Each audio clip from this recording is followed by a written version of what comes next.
Welcome to Self-Care, Sound Mind podcast and live series, where my goal is to uplift, empower, and encourage.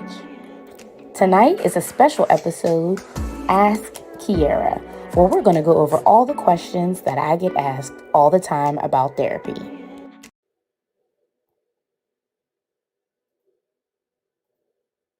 Hey, everybody, welcome to Self-Care, Sound Mind, the podcast and live series. I am super excited about today's episode 5 of season 2, where we are talking about various questions that I receive as a therapist. So today's special episode is Ask the Era.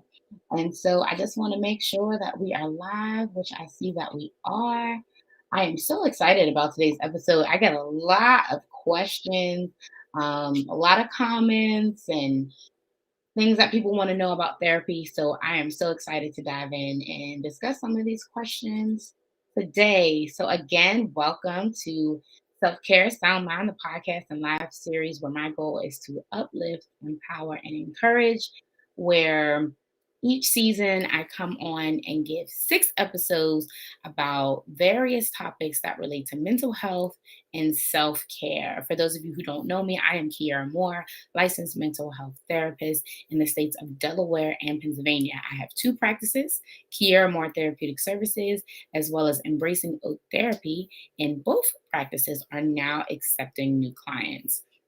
Kiara Moore Therapeutic Services accepts Highmark, Aetna, Medicaid, and United Healthcare, and Embracing Oak Therapy accepts Highmark and Medicaid as well as self-pay. So I am not going to hold you too long. I want to dive right into some of these questions, but go ahead and share. I want to get as much engagement as possible. Feel free to put your questions in the chat. I can answer some live right now as you all are coming in. So, again, welcome.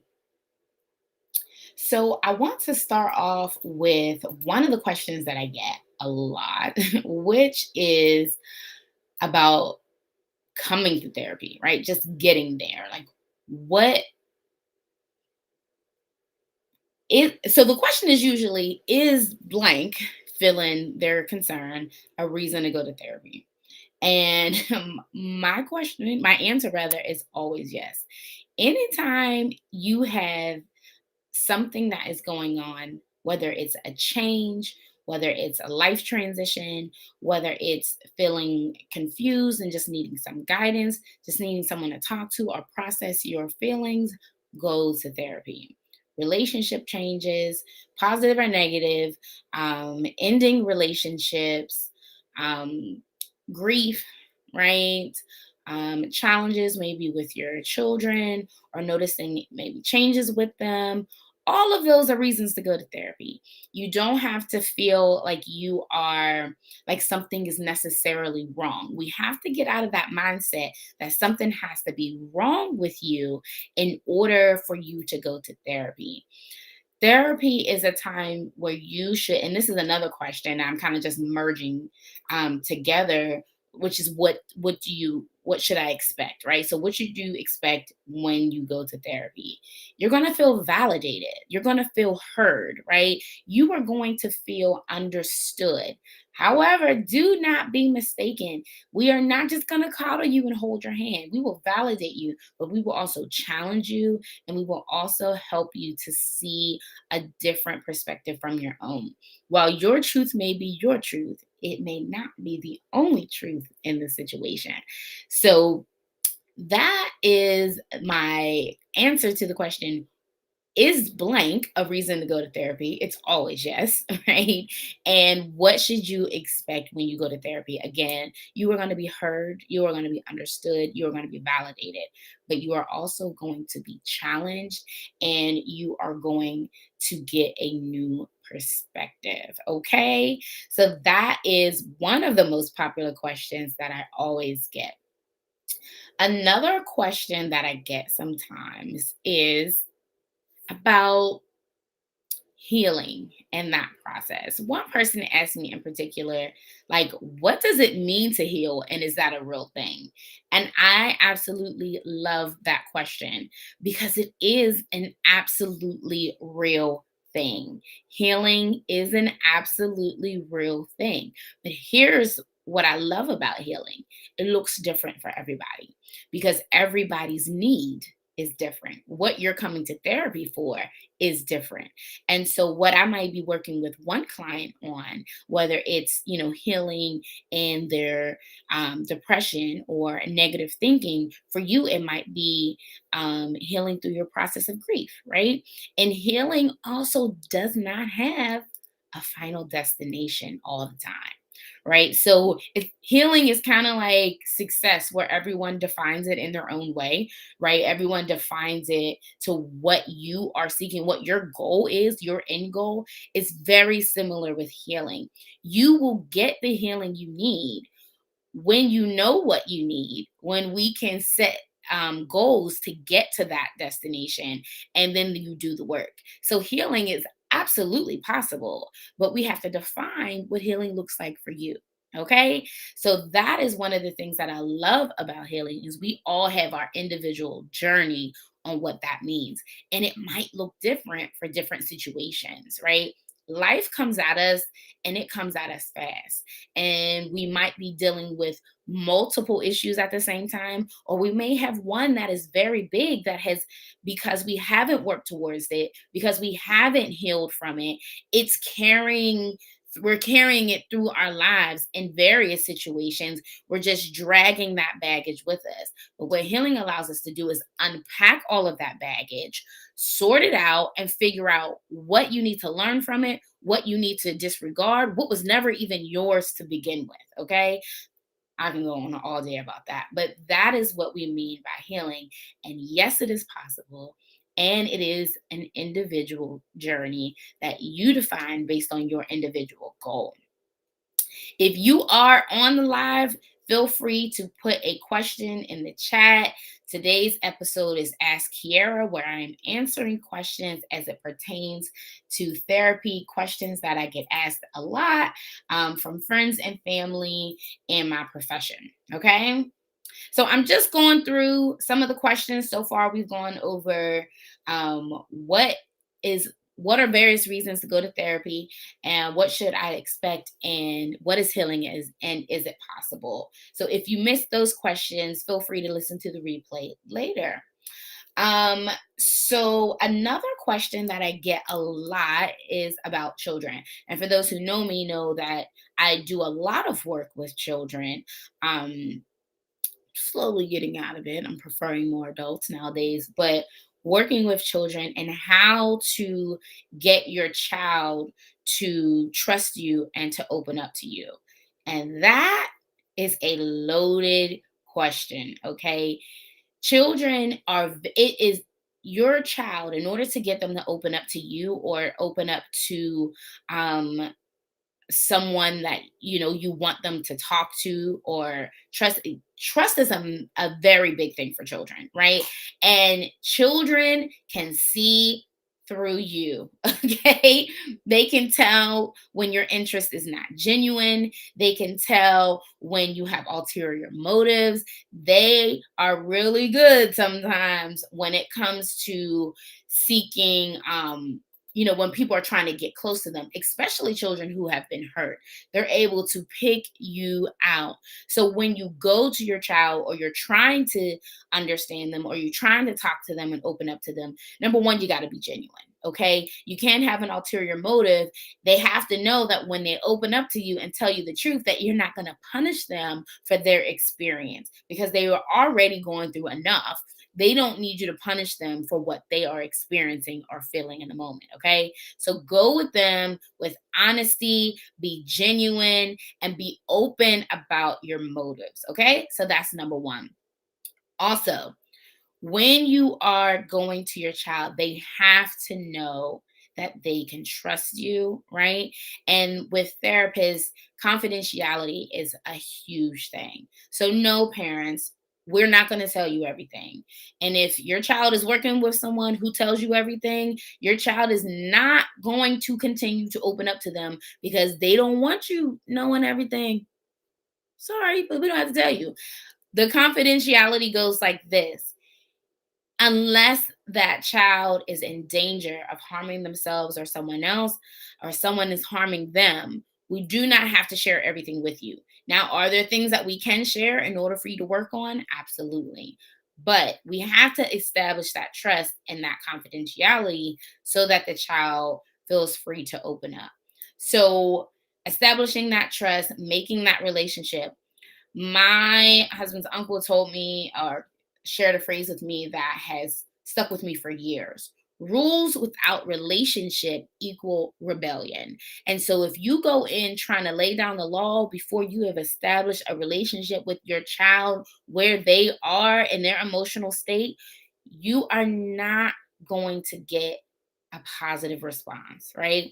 Rules without relationship equal rebellion. You have to develop the positive relationship with your child if you want them to be able to talk to you. And these babies are hurting. Oh my gosh, the amount of weight that these children carry on their shoulders, the weight of the world. They are worrying about you all as parents. They're worrying about the bills being paid. They're worrying about school. They have so many things that they are worrying about right now. So we need them to open up. We want to encourage them to open up, but when they do, they have to know that you are going to be excuse me, a safe person for them. So the last part to that is to listen. And as simple as that sounds, it does not happen often. Okay? We hear, but we don't always listen. And that turns people off. They don't care how you did it when you were a child. They don't care what you would have done differently. They want you to hear them. They want you to hear their experience. They want you to hear their thought process behind it. They want you to hear what is going on with them because they are not going to process everything the way that you did. They are not going to always think things through like you may have when you were their age. They are their own person. They have your DNA, but they are their own person. And so, relationship, confidentiality, uh, being able to trust and listening. So that's my best advice for how to encourage your child to open up. And it doesn't always have to be like some serious, let's sit down, we need to talk. How about taking them out for ice cream and just prompting them to talk, actually asking about their day, the same way you want your spouse or a friend to take interest in what's really going on with you. Do that in a genuine way with them, and that will help your child open up. When I was a community therapist, I had to always take the clients out. We weren't allowed to stay in the office. And parents would say, well, I don't think my child is going to talk to you because they don't talk to nobody and they're a little hermit and they're this and they're that. Well, you would be surprised. I tell them all the time, you would be surprised what some chicken nuggets will do. They get a child going. You take them to buy some Chick-fil-A or some McDonald's, that child is going to open up. And before you know it, some Chick-fil-A and a game of Uno, they done told you their whole life story. Everything that they said they weren't going to do, they have told you because you created a positive environment where they were able to let their guard down. Okay? So that's how we're going to help the babies, with a genuine interest in their life and understanding of their experience, not just hearing them, not disciplining them because they were honest with you, but letting them have that moment of freedom in their communication and then dealing with the situation appropriately. Okay. So that's how we help our babies. Let's go to the next question. Okay. Self esteem is a really big one. People come in and want help with their self esteem all the time because it is one of those things that affect us all, right? So, how can we improve our self esteem? Number one, You have to be honest with yourself, okay? And there are times, I just had this conversation last night. There are times when we are happy with ourselves, and then there are times when we aren't. But when we aren't, if we're not honest about it, we can't get the help that we need. If you are not content in your current life, in your current state, whatever phase that you're in, if you're not content with your physical appearance, not only do you have to acknowledge those feelings, but you also have to decide how willing are you to make the changes necessary to feel happy. Because I know there have been plenty of days when I'm like, I'm not too happy with my current size, but I also wasn't unhappy enough that I was doing anything about it. Let's just be honest, right? So maybe instead of trying to figure out what I was going to do to change it, because just honestly, I wasn't going to put the effort into it. What I needed to do was work on being content in that current phase of my life, because I wasn't going to do anything about it anyway. So I had to learn to either accept it and learn to live with it in that moment, or I had to be willing enough to put in the effort to make the changes. Okay. So acknowledging what you're feeling and acknowledging what you're willing to do about those feelings. I think we often skip that part. We want the change, but we never really consider where are we in our state in life to really make those changes happen. Right now, I don't have all the time that I want to do certain things, but I know that I can do some things and I have to make the effort. That has been my word, effort. We have to put in the effort to make the changes that we want to see happen. Otherwise, we're gonna be on the Ferris wheel going round and round, and nothing's gonna change. The view of your life is not gonna change. You're gonna just continue to go around and round and not get off. Okay. So, in order to improve your self esteem, you got to acknowledge the feelings, your current state. You have to acknowledge what you're willing to do, how much work you're willing to do. And then you have to decide, okay, what's the best plan of action? I am very much a solution focused person. And so I understand that sometimes there's a little bit of distance between your starting point and the solution. But at the end of the day, you are the one that has the key to the car. We could put gas in it, we could check the oil, we can make sure the tires are good, they're rotated, they got air in it, but you got to turn the car on and you got to drive it. Okay. And there are a lot of resources out there. Again, all of these are reasons to go to therapy and to work through it with somebody, because it's not easy to do on your own. If it was, then we wouldn't need therapists, but we do. So it's okay. So I got a question in the chat. How do you get out of self-pity? Okay, this goes along with another question that I had. I'll kind of merge them together. So self-pity or negative thoughts or negative self-talk can kind of go hand in hand. So the first thing you have to do is, number one, acknowledge it. So you ask the question, you know that it's there, right? You know that it's a problem, it's causing an issue. I always say, talk to a professional about it. But other practical things that you can do is, I like to think about the negative self talk and kind of separate the negative thoughts, the self talk, the pity from the person, right? Take a moment and remember that you weren't always in that self pity. At some point, you were a more positive, upbeat person, right? And so maybe there was an experience or something happened that brought about these negative thoughts or brought about these a negative response to the situation, right? So that's not who you are. That's your experience. So the first thing we have to do is separate the person from the pain. You are not the pain. You are not your experience of the pain. You are experiencing the pain, right? So that's not you. So when you separate it from being a part of you, a part of your personality, you can kind of acknowledge it. And I like to give it its own kind of persona. If somebody was to come up to you and start to speak to you with those same negative thoughts, right? If I was to come up to you and say, you're not good enough and you're not going to have a good life and you're not going to do this and you're not worth it and you would be like, hold up, wait a minute. Who are you talking to? Right? You would challenge, you would not let somebody else come to you and beat you down. And if you would, that's a whole nother subject, and we need to talk about that too. But typically, you wouldn't just let somebody come and beat you down. So, guess what? You can't beat yourself down like that either. When we separate that pain from the person, we can look at that and kind of like square up with it, like, hold on, this is not how I've always felt. This is not my voice. This is not coming from me. I love the phrase, everything that you think is not the truth.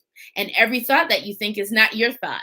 It could have been somebody else's negative voice that's replaying in your head, somebody else's negative words to you. But guess what? No, you can separate the two. I know you might be feeling self pity by whatever you're experiencing in the moment, but you didn't always feel that way. So that's how you know that that is not who you are. That's not coming from you. That's a part of the experience. Now, if you have something that is a reoccurring experience, if you have something going on that's feeding that self pity, then we need to work on adjusting to that issue, right? So it may not be the self pity that's the problem. Maybe the self pity is a result of whatever is triggering that, right? Because it doesn't just come out of nowhere. Something had to have happened, and the self pity is a response. So we deal with the symptom, we deal with the experience, the response, but we also got to deal with what is causing you to feel that way. Okay, because we can work on the self pity, but if it's just going to cause a different negative reaction, then we're cutting down branches, but we're not digging up the root of the problem. Sometimes we got to get the branches first to cut down the tree, but the root is where the problem really lies. So that is my advice to you. Thanks for that question in the chat on how to deal with self pity. That was a really good question. And that, again, that goes hand in hand with dealing with negative thoughts. You got to challenge those negative thoughts. Again, everything you think is not true. Everything that you think is not true. If you were happy, if you were bubbly, if you had a big personality, and then all of a sudden life came and knocked you down a little bit, and now all of a sudden you're filled with this negative self talk, you're filled with these negative thoughts about yourself or about the world, about life, that's not you. That is your pain. And you have to deal with the pain and the response to the pain. You cannot internalize that. Our pain cannot be a part of our personality. If we were one way before the pain, that's the real person. That's the person that needs to come back. That's the person that has to fight through all of that negativity that you're being plagued with. It's not easy. That's why we say go to talk to a professional, because they can help you dig and rake over some of that pity. They can help you pull up some of those weeds that over time those branches might start to dig some roots, or they might start to get deep in the roots, and we don't want that to happen. We don't want those negative thoughts to take root. Okay, so we got to challenge it. We cannot allow it to take over. We cannot allow that to take over. As you can tell, negative thoughts is one of the things that I get really passionate about. But I do want to answer a couple more questions before it gets too late. Okay, so we talked about healing and what it is. If you're just joining, welcome to Self Care Sound Mind, the podcast and live series. Today's episode is Ask Kiara. So I'm answering questions about mental health, life, and relationships. So we talked about healing, what it is, and is it possible to reach, right? That was the question that I got. We talked about various reasons to come to therapy and what to expect when you come, right? Validation, to be heard and understood, also to be challenged and to get a new perspective. And we got a question in the chat about self-pity, and I coupled that with negative thoughts as well. So one question or something that comes up in therapy a lot is people come in and a lot of what they are dealing with or experiencing is connected to what someone else is saying or doing, or it's triggering them to feel a certain way. And so we have to understand we have two bubbles, a bubble that we control and a bubble that we cannot control. And people, other people, uh, what they do, what they say, all of those things are not in our bubble or our area of control. We cannot control other people. We can want them to behave a certain way. We can ask them to treat us with respect, but we cannot make anyone do anything. But we can control what we do, what we allow, what we accept, what we agree to. We can control how we respond to that person. We can set a boundary and not let that person infiltrate that boundary in order to minimize how much they trigger or invoke a response in you. Okay. So we cannot change other people.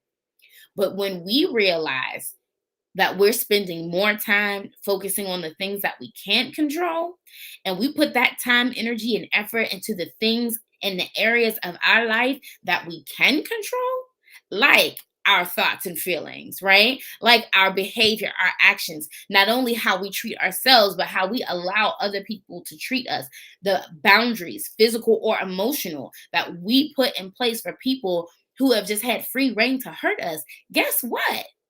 It's going to look like it's changing them, but it's really changing us. We recognize our power. We recognize how much power we actually have in that situation. And we are able to make wonderful progress, wonderful change. When we recognize, you know what? I thought that you and what you were doing was affecting my happiness, but I realized what I was allowing you to do to me was affecting me more. And when I change, I get the response that I want.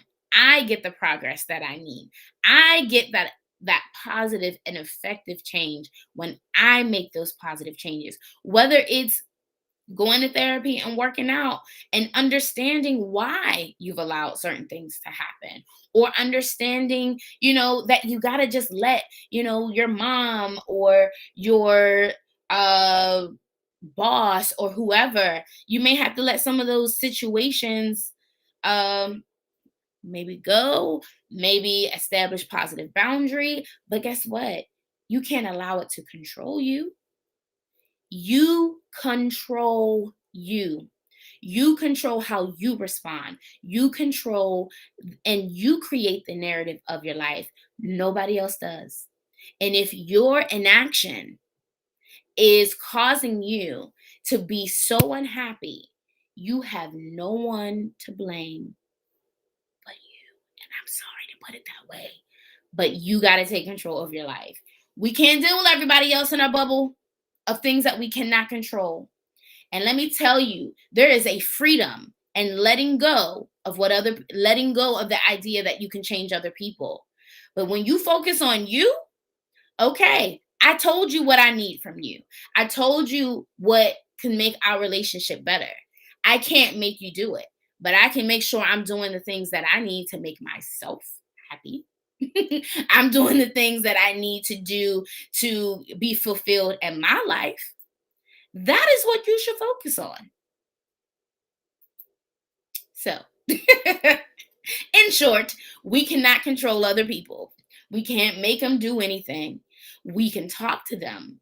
We can set boundaries. We can share our expectations. We can share what we need from them, but we can't make them do it.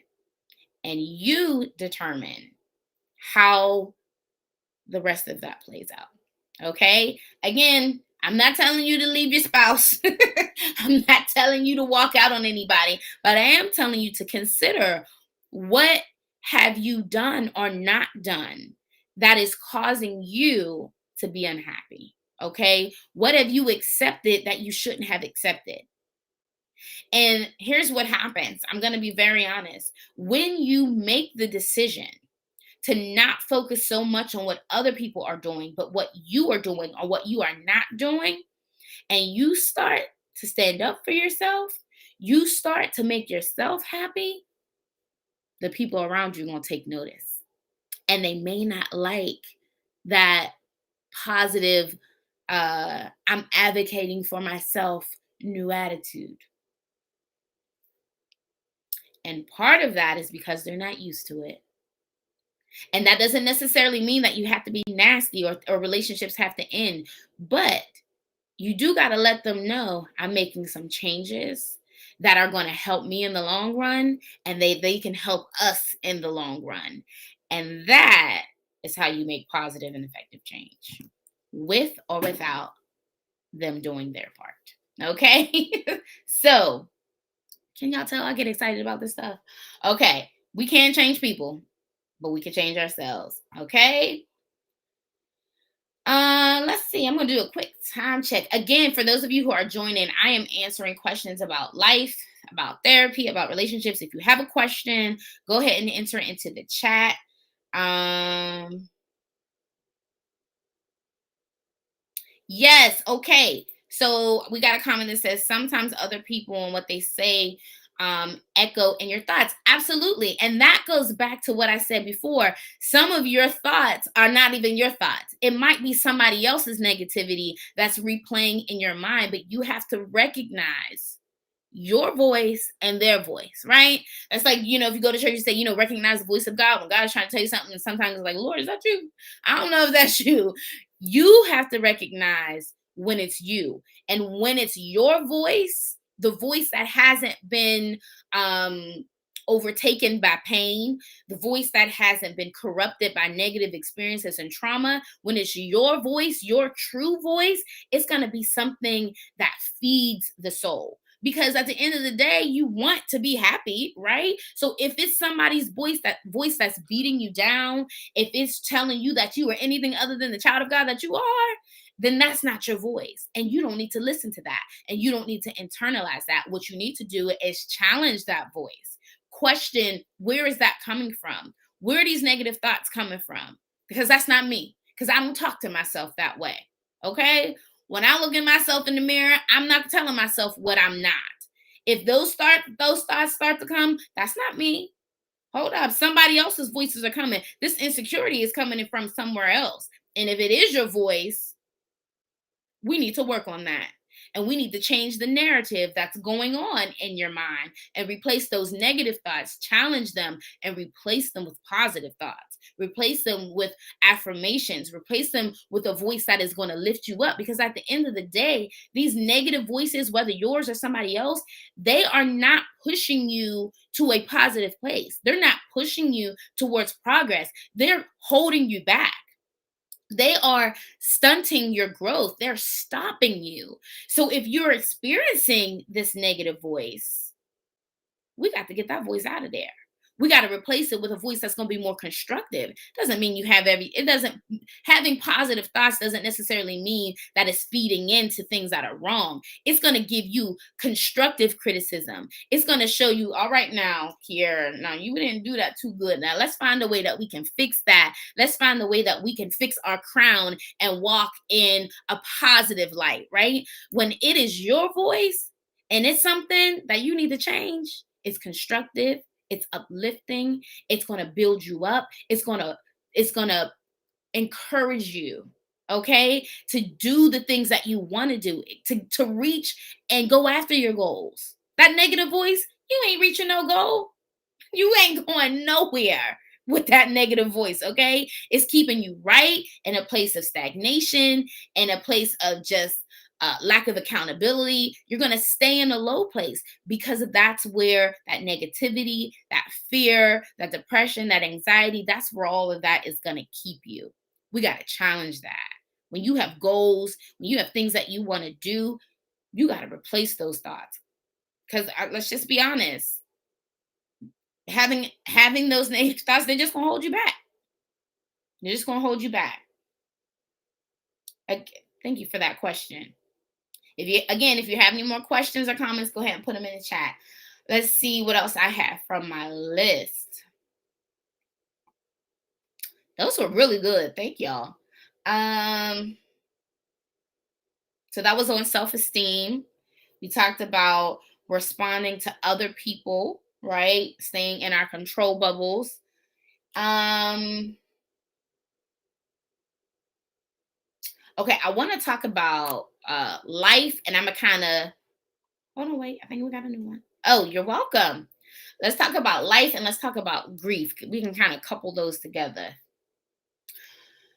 Life comes at you hard sometimes. Life comes at all of us. And I feel like life has been happening a lot lately for all of us. Oh my gosh. So much life has been happening. And if we are not careful, life, we will look up and life will have us in that low place I was just talking about, right? And so we have to make sure that our perspective on life is shifting to um, a perspective that's going to keep us moving forward. Life, child, life will have you somewhere lying in a fetal position because it's just like what we might have thought would happen might not be happening. What we didn't think was going to happen is happening. And we have to find ways to navigate through life, through points in life that we never expected to see, right? And the biggest part of that is adjusting to the variations of life, adjusting to the aftermath of life, adjusting to our new normal, a normal that we don't want to accept, a normal that we don't even want to experience, a normal that we're still in denial is our normal. Let's just be honest. Sometimes we just don't want to even accept that this is our new normal. But it is. And while that takes time, help, uh, guidance, someone holding our hand, while all of that is necessary to adjust through life, we still have to live. And sometimes living after life happens is hard.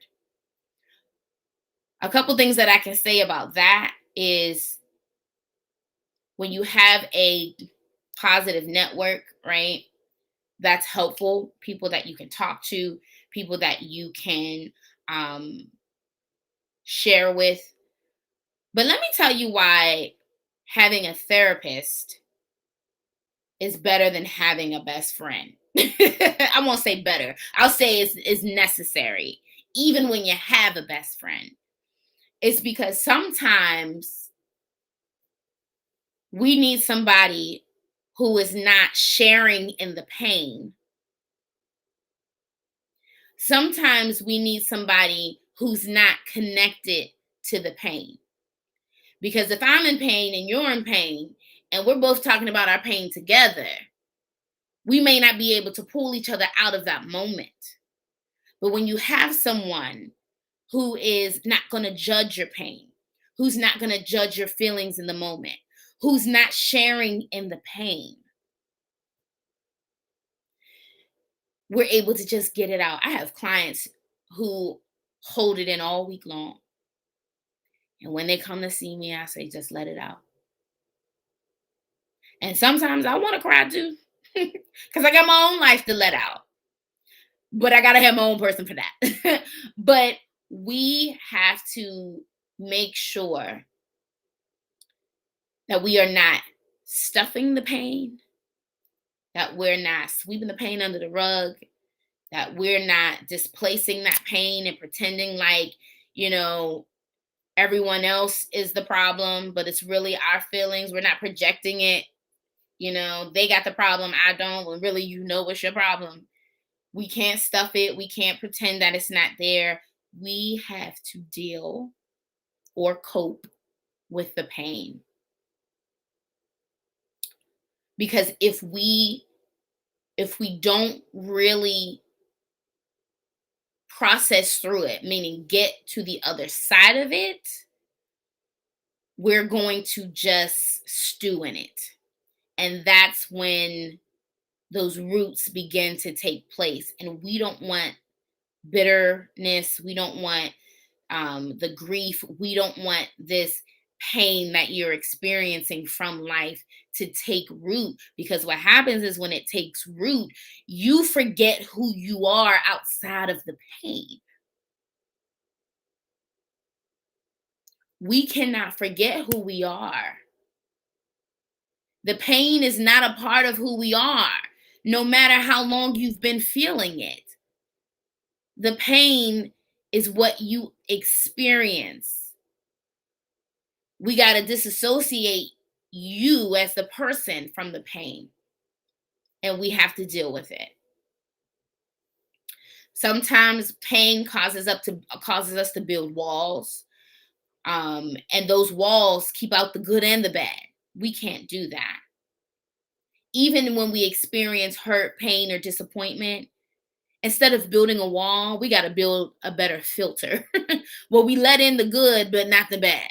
Okay. We got to begin to filter, because life will make you build a wall and you just want to be like, look, I'm building a wall. I'm going to have a dragon protect me. I ain't letting nothing in. But we can't do that. We can't keep out the good. We got to allow the good to filter in and filter through the bad. Okay. All right. I'm going to give one more answer. Let's see if anybody else, if you're watching, put a question in the chat. If not, I'm going to give my last remark on relationships, and then I'm going to wrap it up. I wasn't sure how it was going to go, but y'all know I can just talk anyway. So I hope you guys are getting something out of the show tonight. This is good. This is even good for me. Okay, so let's talk about relationships, right? And so life happens in those two. And one of the things that I suggest for people in relationships who come to therapy is to have a conversation with that person you're in relationship with, whether it's, whether you're a parent and you're coming to therapy and you have children, talk to your children, talk to your spouse, talk to those who you are connected to, your friends, because the goal of therapy is to get help, get a new perspective, right? Be heard, be challenged, right? To make positive changes. And when you make a change, it affects everyone around you, right? If you were to decide to be vegan and you're a parent, it's gonna affect how you cook, right? You can't just spring that on your whole family. You got to have a conversation with them and let them know these are some changes that I'm implementing. And you don't have to necessarily be on board right away, but you're going to notice some changes. But just know it's for the betterment of all of us, right? Because when I improve, our relationship improves. When I'm bettering myself as an individual as well as in this relationship. So when you are coming to therapy and you are in a relationship, have a conversation about the changes that are going to be made. Because, honey, if you don't, and you just start changing and laying down the law, it might not always look pretty. So that is my suggestion. Oh, I know I said that was my last one, but I got to wrap it up with self-care. Okay, self-care. What is it? How do we do it? All of that good stuff, right? Self-care is literally in the word caring for yourself. And we cannot think about life as a gas tank that we have emptied all day long on a road trip where we got to fill it up at the end. No, we got to start full. We have to start in a positive place. We have to start in a positive mindset so that what we are giving to others is after we've already given to ourselves. I know that especially in our culture, we're supposed to give all of ourselves and have nothing left, but I am here to change the narrative. We are not living like that anymore. We are not living beneath our privilege. We are not living on an empty tank. We are living in abundance. And guess what? Who gets to partake of that abundance first? We do.